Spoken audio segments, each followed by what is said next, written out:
The story of the Bulldog begins not in medieval England, but in the ancient arenas of Rome and Greece, where powerful Molossian dogs, named after the Molossians of Epirus, were bred for war, hunting and entertainment. These massive, powerful dogs, ancestors of all modern Mastiff-type breeds, were prized for their strength and courage. The Romans, recognizing their value, spread these dogs throughout their empire, including Britain, during their conquest in 43 AD. The Molossian dogs brought to Britain by the Romans were crossed with native British breeds, creating the foundation for what would become the British Mastiff. But it was the arrival of the Alans, an ancient nomadic people who accompanied the Roman legions, that truly shaped the future of bull-baiting dogs. The Alans brought with them their own breed, the Alaunt, a lighter, more agile descendant of the Molossian that excelled at catching and holding large game.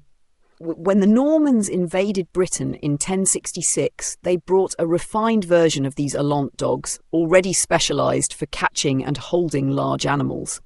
The Norman nobility's passion for breeding hunting dogs led to further refinement of these breeds. In the centuries that followed, these dogs would be selectively bred by butchers and farmers, gradually developing into the more compact, powerful dogs that would become known as bulldogs. By the 12th century, a distinct type of dog was emerging in England, one specifically bred for controlling bulls. These dogs combined the gripping ability of the Alaunt with a lower, more compact build better suited for approaching and holding bulls. The butchers' guilds played a crucial role in this development, as they needed dogs capable of controlling bulls during slaughter. The cobblestones of medieval England tell many tales, but few as compelling as that of the mighty bulldog. Our story begins in a bustling village square in 1267, where young Thomas stood transfixed, his small hand gripping his father's weathered palm. The air crackled with tension as a crowd gathered around the village's weekly spectacle, a contest between beast and dog that would echo through centuries. "Watch closely, my boy," Thomas's father whispered, his voice carrying the weight of generations. Before them, a powerfully built dog, muscles rippling beneath its tawny coat, faced off against a bull 10 times its size.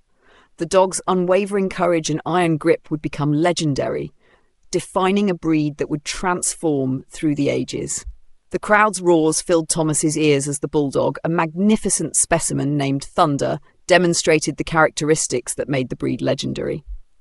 His broad chest heaved with each calculated movement, his powerful legs planted firmly on the ground as he matched wits with the enraged bull. This was no mere sport, it was a display of the perfect union between breeding and purpose, a testament to generations of careful selection. As a master butcher, Thomas's father knew these dogs intimately. "These aren't mere animals, son," he would say, running his calloused hands along their broad shoulders. "They're warriors born of necessity, guardians of our trade."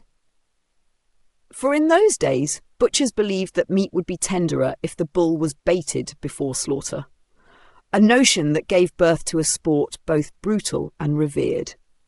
In their small cottage behind the butcher shop, Thomas spent countless hours learning the secrets of breeding and training these remarkable dogs. His father taught him how to select for the traits that made a superior bulldog. The low-set centre of gravity, the powerful jaw structure, the determined temperament that knew no retreat. "A true bulldog," his father would often say, "carries the heart of a lion in the body of a warrior." The years passed, and Thomas grew into a young man, developing his own reputation as a skilled breeder. His dogs were sought after throughout the county, known for their combination of ferocity in the ring and gentleness with their handlers.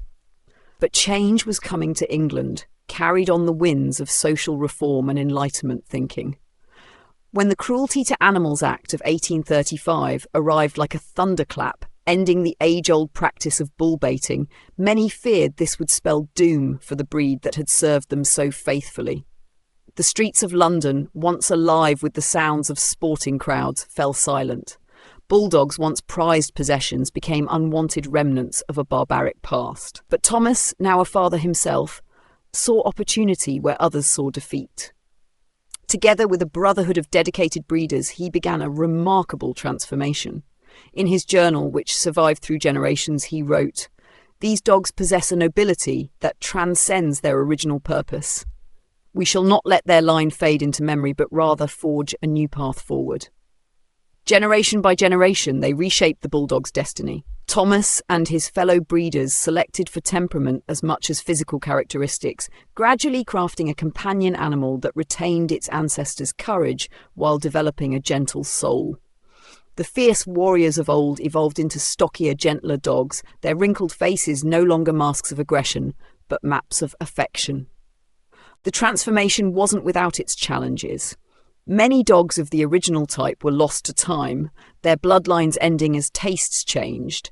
But in this crucible of change, 3 distinct paths emerged, each preserving different aspects of the original Bulldog's legacy.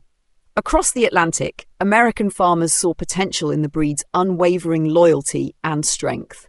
In the vast expanses of the New World, they maintained the Bulldog's athletic build and working spirit. These dogs, the ancestors of today's American Bulldog, worked tirelessly alongside their masters, hunting wild boar, guarding property, and helping to wrangle cattle.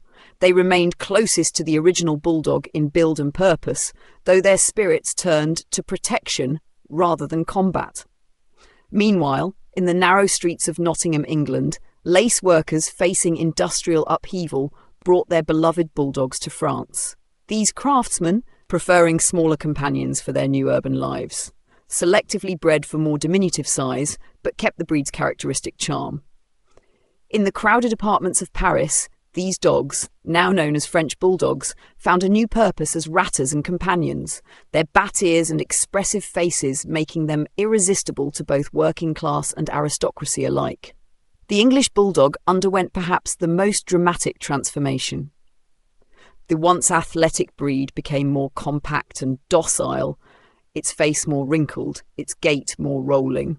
These changes reflected the shifting values of Victorian society, where dogs were increasingly seen as family members rather than working animals.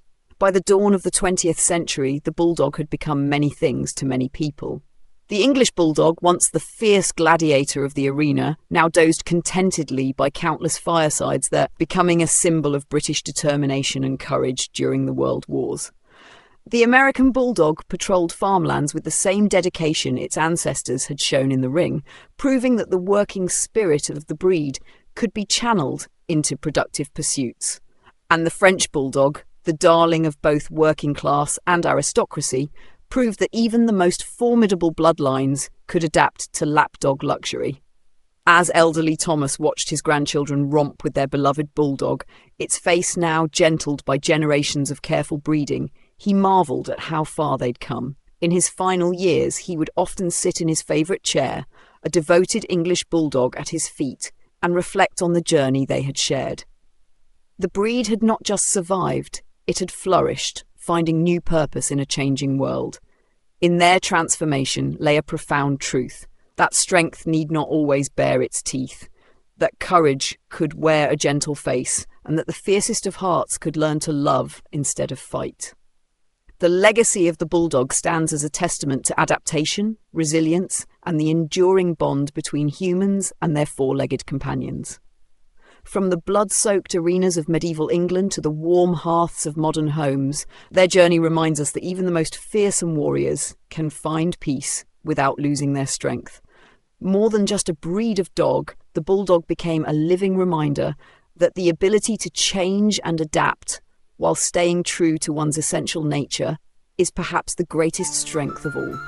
If you've made it this far and enjoyed the video, don't forget to hit like button and subscribe for more adorable pet content. Now, sit back, relax, and enjoy the soothing parade of puppy photos. It's time for some healing.